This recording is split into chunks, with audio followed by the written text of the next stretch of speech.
it into something. And then we talk about the hoops. We play with hoops and how the hoop was part of a barrel.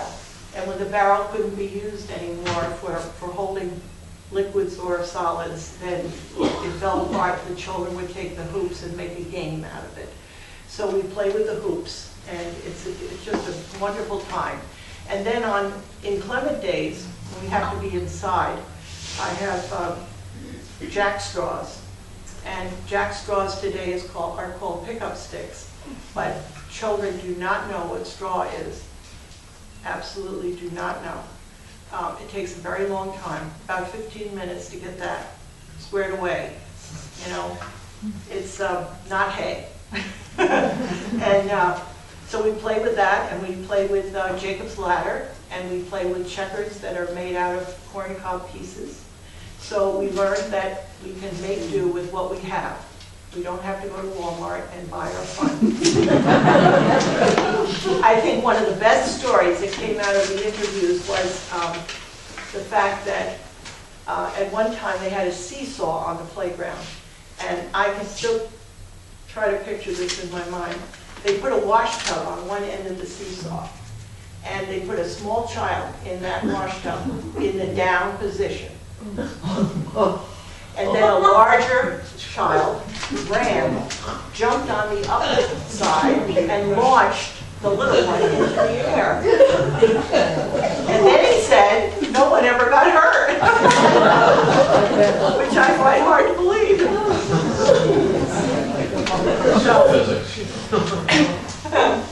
And there was a swing. They tell us in the letters that there was a swing, and kids would argue about who gets to swing and who has to push and all of those things that you would expect. So, as we all do now, we listen. If we've ever had anything to do with teaching or even going to school, obviously, we listen to all the talk about education, and we find that as we're listening, some of the practices that are talked about today that are so new are really not so new. Things like, for example, multi-age classes. Well, we had multi-age classes. We had 6 grades in one room or more. Reading buddies. Frequently now, the older kids will go and read to the little ones, and the little ones read to the older ones. Well, that was going on, of course. There is a process called looping, where a teacher stays with the same group of children for 2 or 3 years. And I think probably one of the biggest gifts of the one-room school was the fact that it was very good at building community. Children helped each other. Older kids dressed little ones to go out, to go home. I mean, there was a lot of helping and a lot of sharing, and it was like one big family. And that I think is something that is hard to duplicate in today's educational system. Whenever you talk with people about, all you have to do in a group is mention the word one-room school, and you don't have a problem with conversation, because everyone has a story. And most of the people that have gone to a one-room school, without exception, tell me that they learned a lot. The education they received was very good. And a lot of it was because they listened to what the other children were doing. If you were the younger one, you could listen to the older ones. And if you were, even the older ones could listen to each other. And there was a lot of repetition. So people felt that they got a quality education in the one-room school. Now, when you read the old school reports, however, it is like deja vu, because this one particular one mentioned that a whole big section was on discussion of the problem of juvenile delinquency in the city. And the writer suggested that families were abandoning their responsibilities to their children and expecting the schools to take over. And I thought, doesn't that sound familiar? Now, if you saw the paper today, you realize that Amber Waterman interviewed me at the schoolhouse. It's a very nice article. There's just one mistake in there, which I mentioned before about the West Auburn School Historical Society being the caretaker of that school, not the Androscoggin. But she said to me, what do you hope the kids get out of the experience? And you know, you hope that they get so much, and you try to put it in, she said, just put it in a nugget. And I thought, ooh. I hope that when they walk through that door, they realize they're stepping back in history. You know, it's like the New Orleans calls their program the Little Time Machine. And I can't steal that, obviously. But it's sort of like that. You step back in time, and you think about it. If those walls could talk, you know. And I want them to realize that change is good.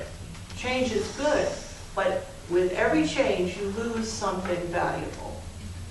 And so they can look at that experience and say, you know, what would be some of the good things about this? And what things do I have at my school that I really think is good that I wouldn't have here? There are many children that have said to me, I wish I could go to this school every day. And I think one of the reasons is because kids like structure. Yes. They like to be able to know what's going to happen. And I think that's why I enjoy it there, because I like structure. I like things organized. And it was very organized. It had to be organized. And so children feel comfortable. They feel comforted in that situation. And if you read the article this morning, of course, my favorite story was when the kid hugged me and said, if I had to have an old teacher, I'd want her to be you.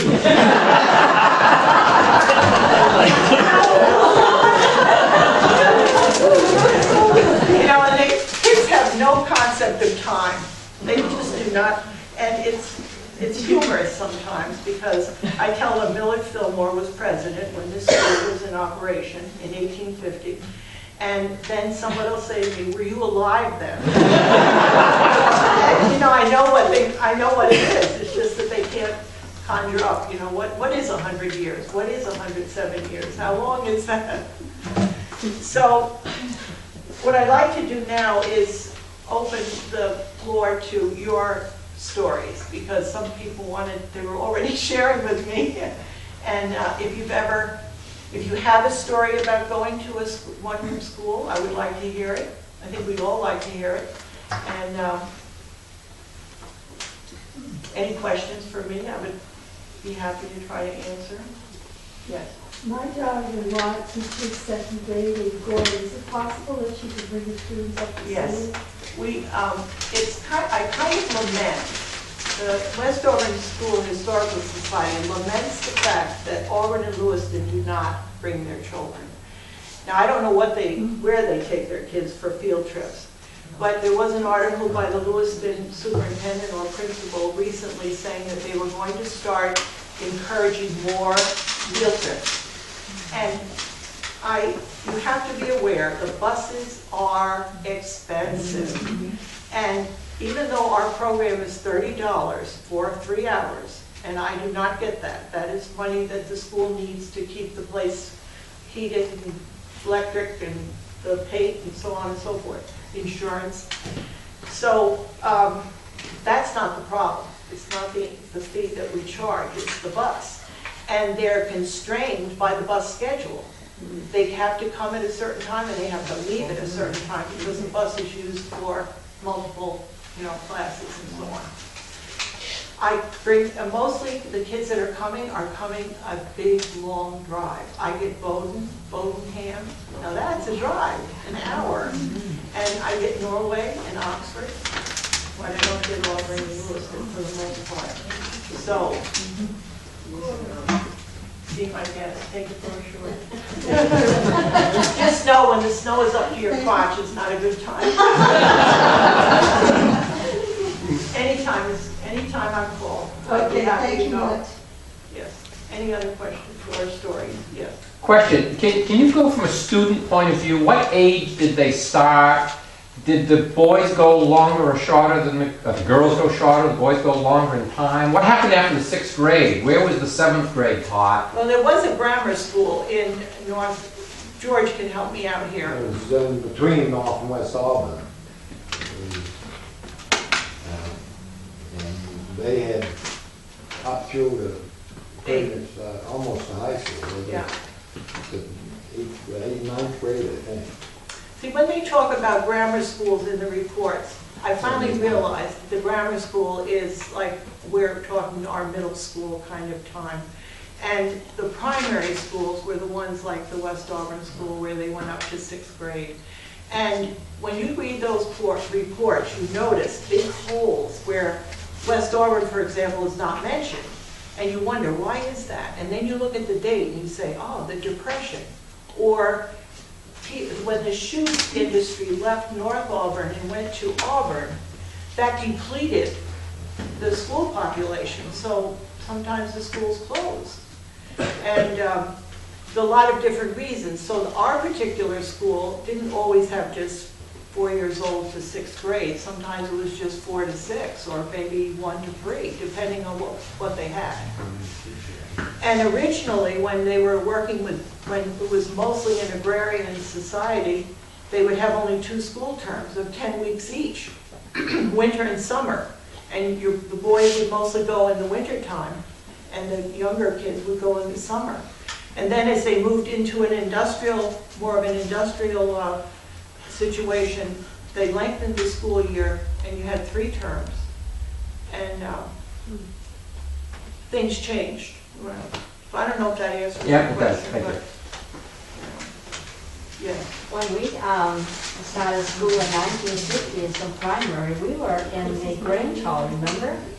You were there too, right? I didn't start that. I started in Oh. North Auburn. Okay, I When I was in 2nd grade, yeah. Yeah, we started. Because they hadn't in some finished the primary. school. We didn't move in until Right. November. We started in the Grange Hall, and we had 6th grade there, and Mrs. Skillings was our teacher.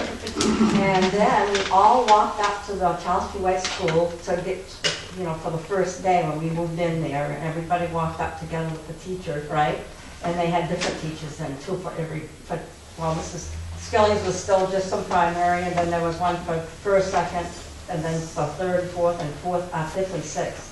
They had all up at Charles P. White School. I'll never forget that nice walk we had up there to get to the new school and everything. I think the kids from West Auburn got a bus ride. Yeah, I'm not sure how that worked. Yeah.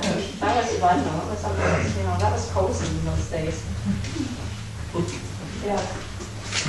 Well, I went to a Durham schoolhouse in Salem, New Hampshire, grades 1 to 4 downstairs, grade kids with 1 teacher, and upstairs, grades 5, 6, 7, and 8 with 1 teacher, and she did not believe in homework. She said our job after school was to play outside or help mom and dad in the garden. And we had new spelling words to study for, because we had a test once a week on Fridays, and we had to read the newspaper and cut out a current events article and read them in the classroom. But it's like now when we read the paper recently about the summer school, how the older kids were helping out, and that's not new to all of us, because that's what we had to do. And I think it was good for all of us to do it that way. Apparently, that's how the word high school came about originally, was because the upper grades were in the upper story of the building, and we were in the high school. I noticed that.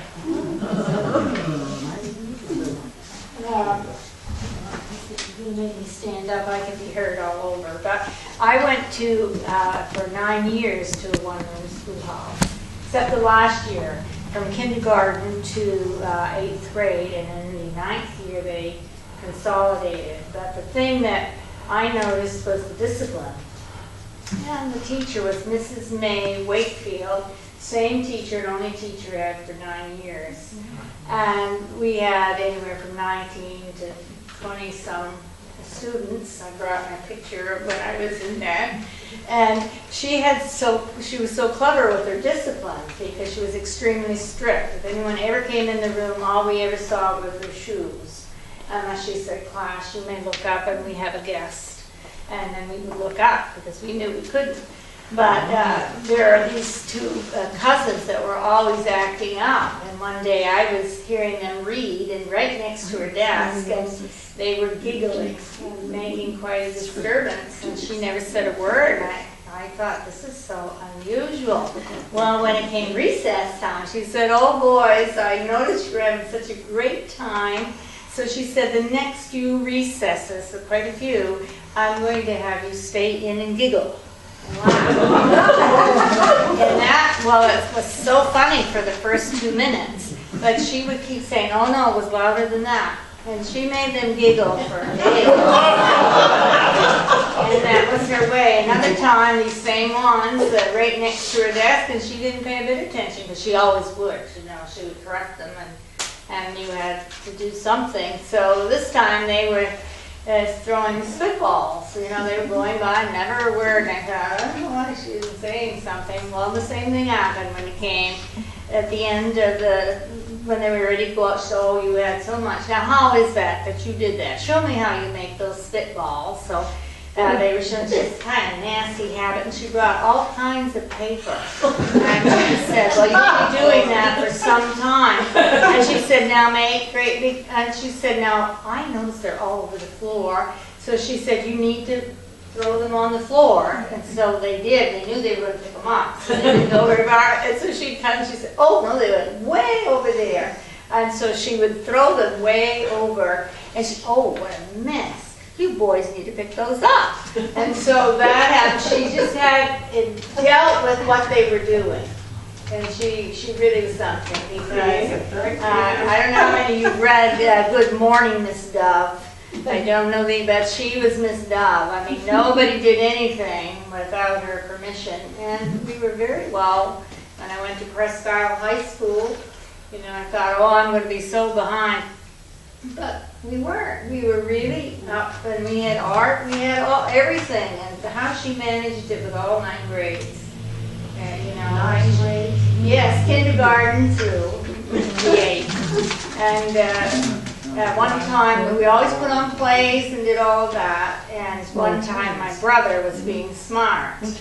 And she wanted to know who would be the mother for this play, and so he raised his hand. She said, well, I hadn't considered a boy, but she said, that'll be fine, you'll be the mother. And he was the mother, he had heard all the, so I mean, she had her way of doing things that people knew you weren't going to win. So, but he was being smart, and he had to wear a wig, and he had to dress up like a dress. And he did not like that, but he did it. There are many stories about that. I had to go pass my picture around. Yeah, thank you.